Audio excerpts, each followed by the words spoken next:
అందరికీ నమస్కారం అండి.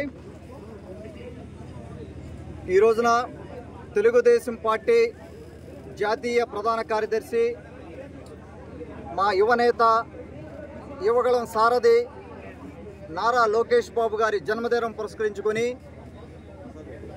ఈ మధ్య కాకర్లా చారిటబుల్ ట్రస్ట్ నుంచి మేము కండక్ట్ చేసిన క్రికెట్ టోర్నమెంట్ అవ్వచ్చు, వాలీబాల్ అవ్వచ్చు, అన్ని రకాల స్పోర్ట్స్ టోర్నమెంట్స్ టీములు ఇక్కడ పిలవడం జరిగింది. లోకేష్ బాబు గారి జన్మదినాన వాళ్ళందరికీ ఇక్కడికి ప్రైజ్ డిస్ట్రిబ్యూషన్ కానీ, ఈ కార్యక్రమం మధ్యాహ్న భోజనం కానీ వాళ్ళందరినీ యువతని ఇక్కడికి రావడం జరిగింది. వారందరికీ నా ధన్యవాదాలు.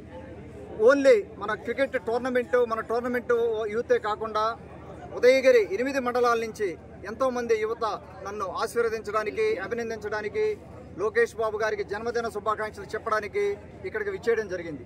కొన్ని వేల మంది రావడం జరిగింది. మేము మొదటగా క్రికెట్ టోర్నమెంట్లు ఆడిన వాళ్ళ వరకే అనుకున్నాము. వాళ్ళకే వాళ్ళు స్వచ్ఛందంగా ఇంతమంది వచ్చి లోకేష్ బాబు గారికి, టీడీపీ పార్టీకి అండగా ఉండడానికి ఇక్కడికి వచ్చినందుకు అందరికీ నా ధన్యవాదాలు. అలాగే ఇక్కడికి వచ్చిన తెలుగుదేశం పార్టీ నాయకులందరికీ, మీడియా మిత్రులు, మా బంధువర్గానికి, అలాగే వేరే కాన్స్టిట్యూన్సీస్ వచ్చిన కొంతమంది మా ఫ్రెండ్స్కి, క్లోజ్ ఫ్రెండ్స్కి అందరికీ నా ధన్యవాదాలు. ఇక్కడ మనం కాకర్లా చారిటబుల్ ట్రస్ట్ నుంచి ఒక పెద్ద కార్యక్రమం ఒకటి చేస్తున్నాం, సంజీవిని ఆరోగ్య రథం. నారా లోకేష్ బాబు గారి జన్మదినం పురస్కరించుకొని ఈ మాట చెప్పదలుచుకున్నాను. నేను ఆయన దగ్గరికి వెళ్ళి కలిసినప్పుడు సంజీవిని ఆరోగ్య రథం, సార్ మాకు రూరల్లో 8 మండలాలు ఉన్నాయి, కంప్లీట్గా రూరల్ సార్, ఇది ఒక మున్సిపాలిటీ కూడా లేదు, ఈ రథం మాకు చాలా ఉపయోగపడుతుంది ఇక్కడ అన్నప్పుడు ఆయన సహకారంతో ఆ సంజీవిని ఆరోగ్య రథం మనం బిల్ చేయించుకోవడం జరిగింది. అది దాదాపుగా 27,000 మంది పేషెంట్స్ బస్సుకి దిగడం జరిగింది. వాళ్ళందరికీ మనం మెడిసిన్స్ అవ్వచ్చు, ప్రతి దాంట్లో డాక్టరు, హెడ్ నర్సు అందరూ ఉండి వాళ్ళకి ఎంతోమందికి గుండె జబ్బులు రాకుండా ఆపగలిగాం. అది నారా లోకేష్ బాబు గారి ఇనిషియేటివ్ అది.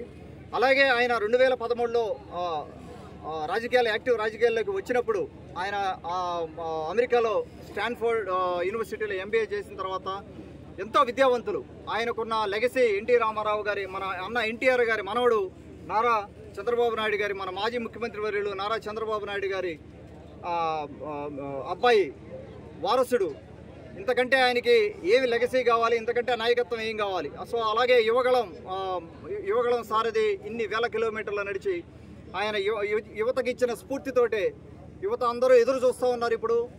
ఎప్పుడెప్పుడు తెలుగుదేశం పార్టీ వస్తుంది, ఎప్పుడెప్పుడు నారా లోకేష్ బాబు గారి, చంద్రబాబు గారు కానీ మేనిఫెస్టోలో ఉన్న యువగళం నిధి కింద అన్ఎంప్లాయ్మెంట్ బెనిఫిట్స్ అంటారు, అన్ఎంప్లాయ్మెంట్ బెనిఫిట్స్ కింద 3,000 రూపాయలు మొట్టమొదటగా టీడీపీ గవర్నమెంట్ రాగానే ప్రతి ఒక్కరికి, యువతకి ఎంప్లాయ్మెంట్ ఎవరికైతే ఉద్యోగం లేదో వారందరికీ 3,000 రూపాయలు ఇచ్చి మొదట స్టార్ట్ చేసి తర్వాత మెల్లిగా వాళ్ళని ఎలా ఉద్యోగాలు వచ్చేటట్టు చేసుకోవాలి. మన ఉదయగిరి నియోజకవర్గంలో కనీసం ఇంటర్మీడియట్ చదివిన వారి వరకు కూడా ఎటువంటి ఉద్యోగం ఉన్న పరిస్థితి లేదు. నాకు తెలిసి నేను ఇక్కడ అడిగాను, వచ్చిన తర్వాత ఇండస్ట్రీస్ ఏమైనా ఉన్నాయంటే ఒక ఫార్మా ఇండస్ట్రీ ఒకటి ఉంది, అందులో కూడా నాన్ లోకల్ ఎక్కువ ఉన్నారని చెప్తున్నారు. లోకల్ వాళ్ళు కొంతమంది ఉన్నారు అక్కడ. అది కాకుండా కనీసం ఒక 150 మందికో 200 మందికో యువతకి ఉపాధి కల్పించే ఇండస్ట్రీ ఒక్కడు కూడా లేదు ఇక్కడ 8 మండలాల్లో. నాకు తెలిసినంత వరకు, ఏమైనా నాకు తెలియకుండా ఏమైనా ఉందేమో దయచేసి క్షమించండి. బట్ నాకు తెలిసినంత వరకు ఈ 8 మండలాల్లో ఇన్ని సంవత్సరాల రాజకీయం ఇక్కడ జరిగింది. ఇన్ని సంవత్సరాల నుంచి ఎంతో మంది రాజకీయ నాయకులు ఉన్నారు, మేధావులు ఉన్నారు. ఒక 100-150 మంది కూడా ఉద్యోగాలు లేని పరిస్థితి. అలాగే ఉన్నత విద్య చదివిన విద్యార్థులు కొన్ని వేల మంది ఉన్నారు ఇక్కడ. ఇంకా వాళ్ళకి ఎటు పోవాలో తెలియక ఉద్యోగాలు వాళ్ళకి లేని పరిస్థితి. మనకు ఉద్యోగాలు ఇక్కడ కల్పించలేము. కనీసం ఇంటర్మీడియట్ ఉన్నంత వరకు ఆడపడుచులకు కానీ యువతకు కానీ మేము ఉద్యోగాలు తీసుకురావాలి, ఇండస్ట్రీస్ తీసుకురావాలనేది నా సంకల్పం.